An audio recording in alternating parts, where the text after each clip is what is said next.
La nintendinite est un phénomène de société constaté à l'époque actuelle en raison de la trop forte utilisation par les jeunes des jeux vidéo. Nous avons contacté le professeur Dodin, médecin psychiatre, spécialiste des addictions, professeur à l'Université catholique de Lille. Les addictions aux jeux vidéo sont déjà relativement peu fréquentes par rapport à d'autres formes d'addiction, comme par exemple le poker en ligne, les jeux d'argent ou des choses comme ça.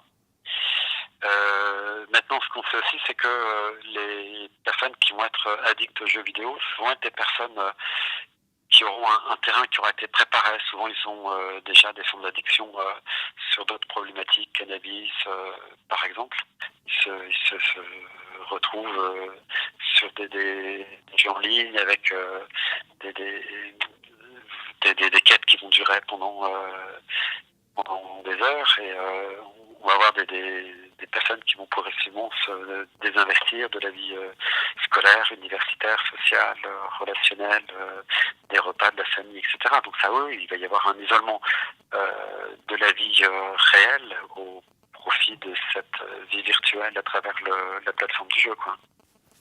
Donc ça peut engendrer des douleurs qui s'arrêtent quand on arrête la pratique de l'activité. La nintendinite est une pathologie désormais officialisée. La plupart du temps anodine, elles entraînent parfois des douleurs musculo-squelettiques au niveau du pouce, suite à une utilisation excessive de la console.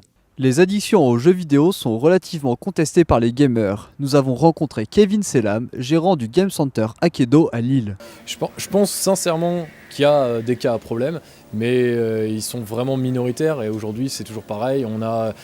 S'il y a une minorité mais qu'elle est beaucoup montrée, automatiquement les gens pensent que tous les joueurs de jeux sont dans cette orientation-là. Au final, c'est pas. Moi, la proportion, je pense qu'elle n'est pas si élevée que ça. Par contre, effectivement, il existe. Ça, c'est le cas des joueurs qui sont complètement accros. Ouais, on a quelques joueurs en fait. Ça dépend toujours de leurs emplois du temps et de leurs finances forcément, puisque le lieu se paye à l'heure sur les parties PC. On est sur, en fait, il y a des joueurs qui vont faire des sessions d'1 à 2 heures et quelques rares joueurs qui font des sessions de 8 heures. Vous en savez maintenant un peu plus sur les risques liés à la trop forte utilisation des jeux vidéo. La prochaine fois que vous prendrez vos manettes, faites attention à vos pouces.